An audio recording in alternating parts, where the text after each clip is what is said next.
ආයුබෝවන් ඩොක්ටර් ඩී channel එකට ඔබ සැම සාදරයෙන් පිළිගන්නවා. අද අපි ඉගෙන ගමු පොල් තෙල් වලින් කොහොමද සබන් හදන්නේ කියලා. මේ cold process කියන සබන් හදන නිෂ්පාදන ක්‍රියාවලියෙන් ඔබලට පුළුවනි සබන් කෑල්ලක් රුපියල් 27ක් වගේ ඉතාම අඩු මුදලකට හදාගන්න. ඒ සඳහා අපට බරමැනීමට ස්කේල් එකක්, distill water, පොල් තෙල්, ඒ වගේම මොකක්ද fragrance oil එකක්, ඒ වගේම pyrex මේ විදිහේ measuring cup එකක්, වගේම soap mold එකක් අපිට අවශ්‍ය වෙනවා.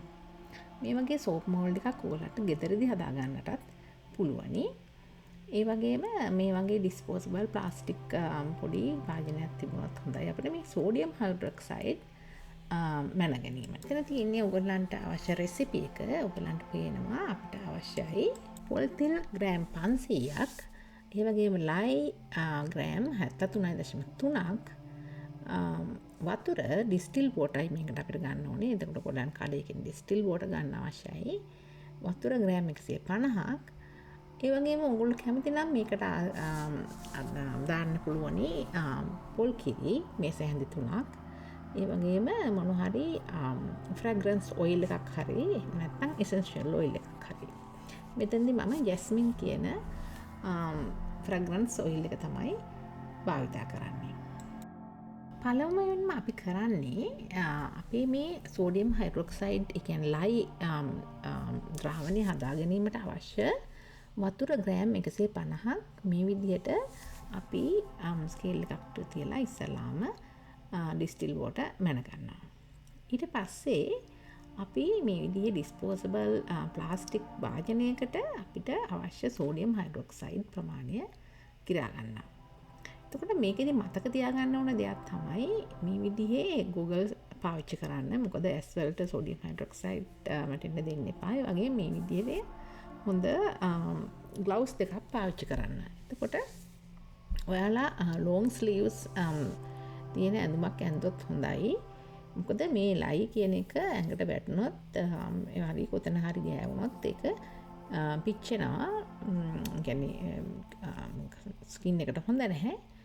ඒ නිසා ඔයගොල්ලෝ මේ කවුන්ටර් টොප් එක හරි ටේබල් එක හරි මේ විදිහට මොන හරි පත්තර කොළ දාලා වහලා තියන්න. මොකද එතකොට මේ අපි ඔක්කොම මේක හදලා ඉවරනාට පස්සේ ඒක අපිට විසි කරන්න පුළුවනි.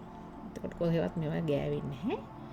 ඒ වගේම ඔයාලා විනාගිරි බෝතලයක් මෙතන තියාගන්න. බැරි වෙලාවත් ඔයගොල්ලන්ගේ ඇඟේ ගෑවුනොත් කොතනක හරි ඔයගොල්ලන්ට විනාගිරි පොඩ්ඩක් දාලා එතන සුද්ධ කරන්නට පුළුවනි. එතකොට මේ වතුර බොන භාජන වලට මේවා දාන්න එපා.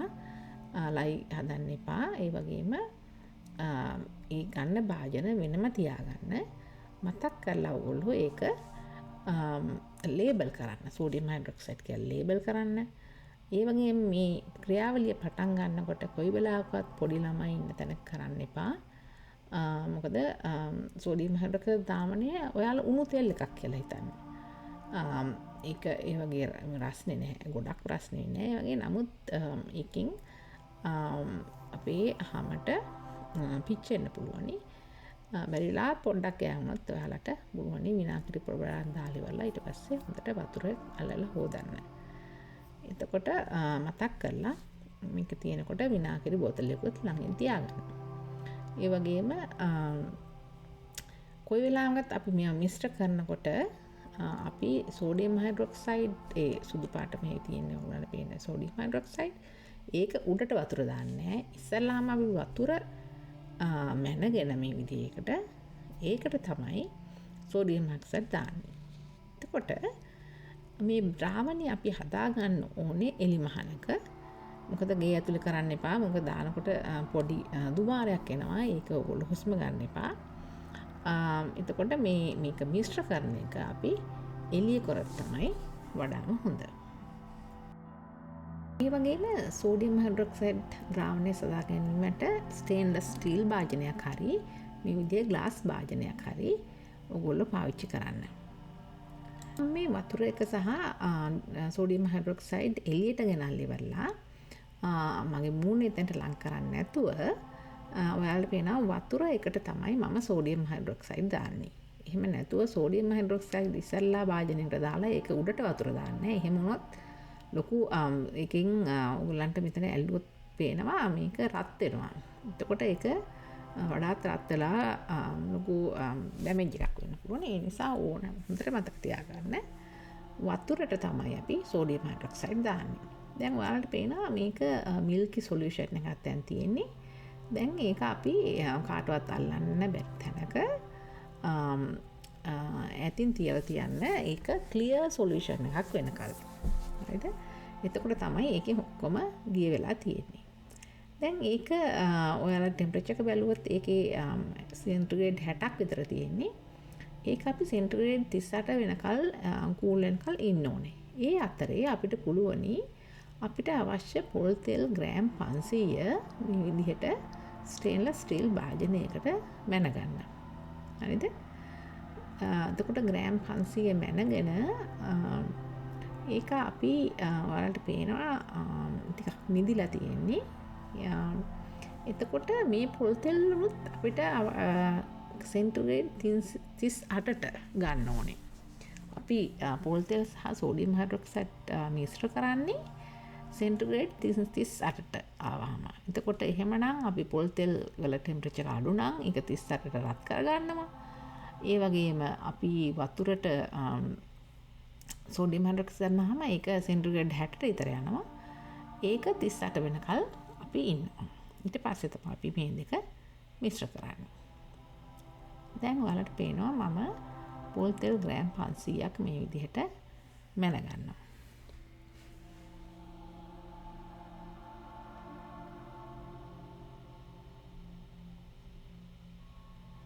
දැන් ඔයාලට පේනවා ඒක මිදිලා තියෙන හැටි.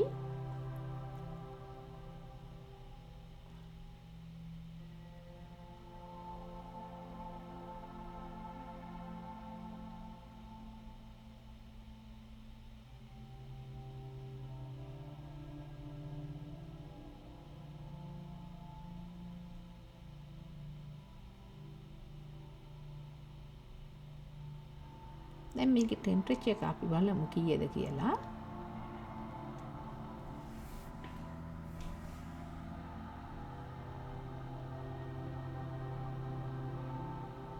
ඔයාලට පේනවා ඒක සෙන්ටිග්‍රේඩ් අංශක 26.5යි.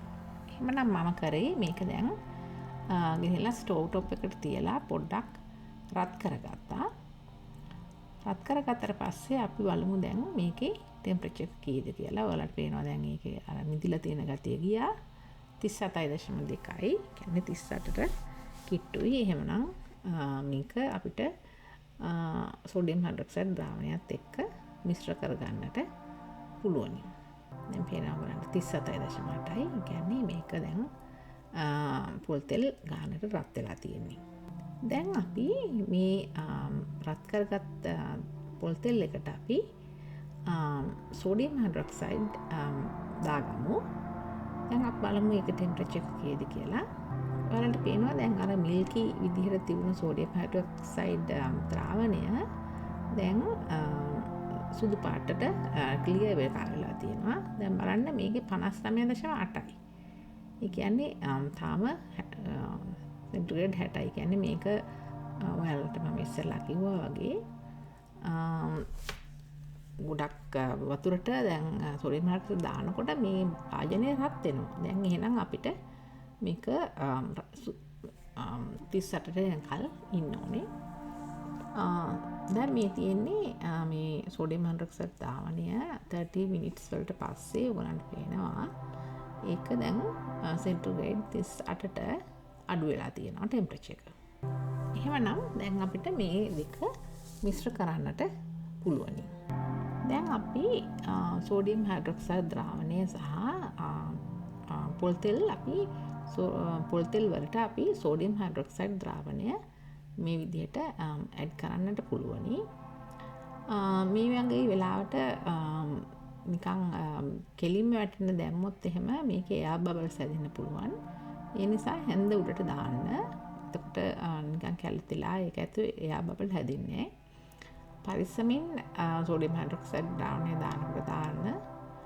දැන් මම ඔයාලට පෙන්නන්නේ මේ අපි හැන්දකින් මේ විදිහට කවලම් කරනවා. ඒක ඔයාලට පේනවා මේක ටිකක් ක්ලවුඩි ගතියක් එනවා. දැන් අපි මේක පුඩිමක වගේ කන්සිස්ටන්ට් එකක් වෙනකල් මේක මිශ්‍ර කරගන්න ඕනේ. දැන් ඔයාලට පේනවා මම මේක ගොඩක් මිශ්‍ර කරගෙන ඉන්නවා. නමුත් මේ විදිහට හැන්දකින් මිශ්‍ර කරොත් මේක ඇත්තටම ඒ පුඩිම් වගේ ගතියක් එන්න ගොඩාක් වෙලා මිශ්‍ර කරන්න ඕනේ. මේ සමහර විට විනාඩි 30ක් වෙන්න පුළුවන්. එහෙම නැත්නම් පැයක් විතර වුණත් අපිට මේ විදිහට මිශ්‍ර කරන්න වෙන්න පුළුවනි. ඒ නිසා මේ විදිහේ මිශ්‍රණයක් සබන් හදනකොට අපිට ස්ටික් බ්ලෙන්ඩ් එකක් තියෙනවා නම් ඒක තමයි ඊටාම සුදුසු ක්‍රමය.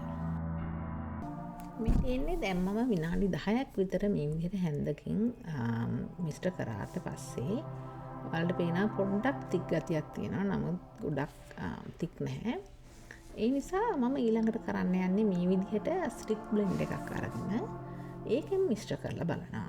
මට ඕගලන්ට පෙන්වන්න අවශ්‍ය හැන්දකින් මිශ්‍ර කරනවට වඩා කොච්චර එෆිෂන්ට්ද කියලා මේ ස්ටික් බ්ලෙන්ඩ් එකකින් මිශ්‍ර කරනකොට.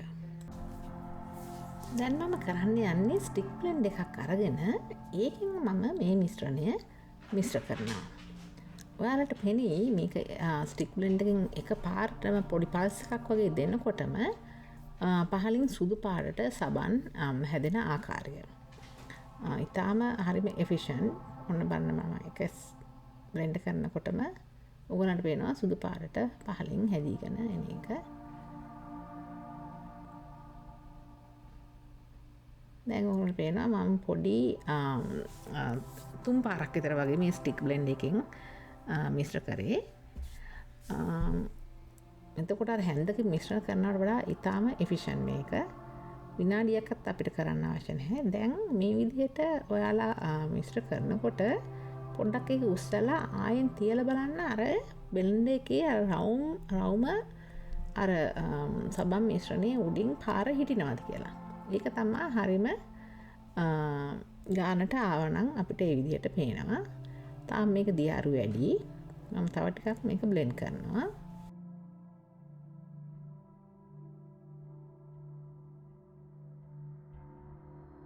මේක ඔයගොල්ලෝ මිශ්‍ර කරනකොට පහලින් ගොඩක් වෙලාවට මිශ්‍ර කරන්න උඩට අරගෙන මිශ්‍ර කරන්න එපා. මොකද එතකොට එයා බබල් මේකට එකතු වෙන්න පුළුවන් නිසා. දැන් ඔයාලා මේකට මොන හරි කලරින් වර්ගයක් දා ගන්නවා නම් ඔයාලට ඒකත් මේකට දාන්න මේ වගේ වෙලාවට පුළුවනි. මම මගේ හදන සබන් වලට මම ආටිෆිෂල් දේවල් ගොඩක්ම අඩුවෙන් තමයි දාන්නේ. ඒ නිසා මම වැඩි මේකට මොන හරි එසෙන්ෂියල් ඔයිල් එකක් දා ගන්නවා. එහෙම නැත්නම් මොන හරි ඇඩිටිව්ස් දාන්නේ. ගොඩක් වෙලාවට පොල් කිරි වගේ දේවල්, මොරින්ගා පවුඩර්, ඒ වගේ දේවල් තමයි නැචරල් දේවල් තමයි මම ගොඩක් වෙලාවට දාන්න කැමති. නමුත් ඔයගොල්ලන්ගේ choice එක අනුව ඔයගොල්ලන්ට ඒ වගේ ඇඩිටිව්ස් මේකට දා ගන්නත් පුළුවනි. මේ තියෙන පොල් කිරි මේ සෑහෙන 3ක් විතර දාලා මම මිශ්‍ර කරනවා. පොල් කිරි කියන්නේ ඇත්තටම ගොඩක් හැමෝට මොයිස්චරයිසිං වගේ දෙන දෙයක්. ඔයාලට හසුවෙන්ම ගෙදර තියෙන පොල් කිරි ටිකක් ෆ්‍රිජ් එකේ දාලා තියලා මේ සබන් හදන වෙලාවට ඒකට ඇඩ් කරන්න පුළුවනි.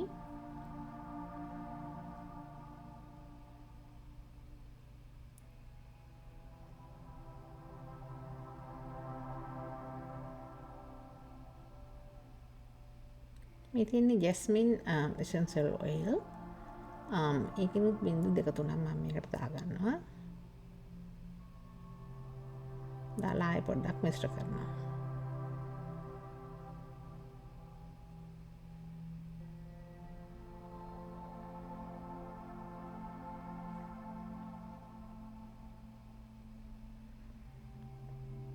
දැන් මේක අපිට මේ මෝල්ඩ් එකට දාගන්න පුළුවනි. ගොඩාක් තික් වෙනකල් ඉන්න එපා. එහෙම වුණොත් එහෙම මෝල්ඩ් එකට දානකොට ටිකක් අමාරුයි. ඒ වගේම නිකන් ලස්සන ස්මූත්ට ඒක එන්නේ නැහැ. ඒ නිසා මේ වගේ අර පුඩින් එක වගේ පදම තමයි ඔයගොල්ලෝ ගන්න ඕනේ මේ සබන් එක හදා ගන්නකොට.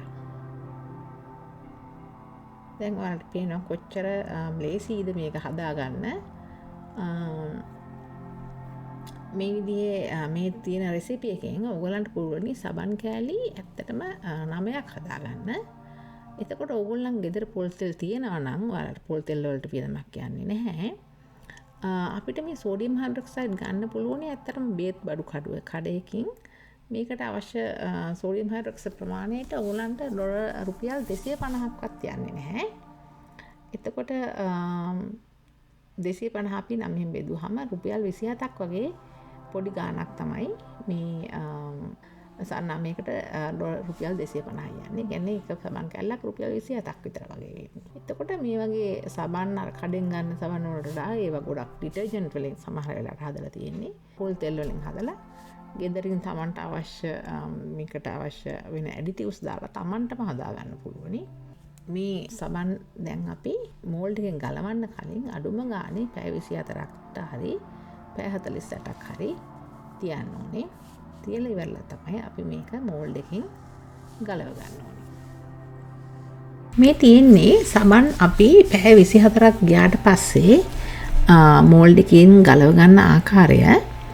මේක අපි දැන් මෝල්ඩ් එකෙන් ගලවලා ඒ වගේම ඩාර්ක් ප්ලේස් එකක අඩුම ගානේ සති 6ක්වත් මේක කියෝ වෙන්න තියන්න ඕන පාවිච්චි කරන්න කලින්. ඔයගොල්ලන්ට පේනවා දැන් මේක ගොඩක් හයි වෙලා තියෙන්නේ. තාම ලස්සනට මේකෙන් ඩිසයින් එකක් එක්ක මේ විදිහේ මෝල්ඩ් එකකින් ඔයගොල්ලන්ට මේ සබන් ගන්න පුළුවනි. ඒ වගේ මතක තියාගන්න කෝල් ප්‍රොසෙස් එකෙන් ඔයාලා අඩුම ගානේ සති 6ක්වත් මේක කියෝ වෙන්න තියෙන්න ඕනි. නමුත් ඕගොල්ලන්ට සති 6ක් ඉන්න බැයි නම් ඕගොල්ලන්ට ඒ වෙලාවෙන් පාවිච්චි කරන්න ඕනේ නම් මේ සබන් අපිට මේ සබන් හදන්න වෙන්නේ hot process එකෙන්. එතකොට ඊළඟ සතියේ මම කියලා දෙන්නම් සබන් කැල්ලක් ඕගොල්ලන්ට ඊටාම ඉක්මනින් පාවිච්චි කරන්න පුළුවන් වෙන විදිහේ hot process එකකින් කොහොමද මේ සබන් හදාගන්නේ කියලා. ඔයාලා තාමත් මගේ channel එකට subscribe කරලා නැත්නම් subscribe කරලා like කරන්නත් අමතක කරන්න එපා. එහෙමනම් මේ වගේ වීඩියෝ එකකින් නැවත හමු වෙනතුරු ඔබ සැමට ආයුබෝවන්.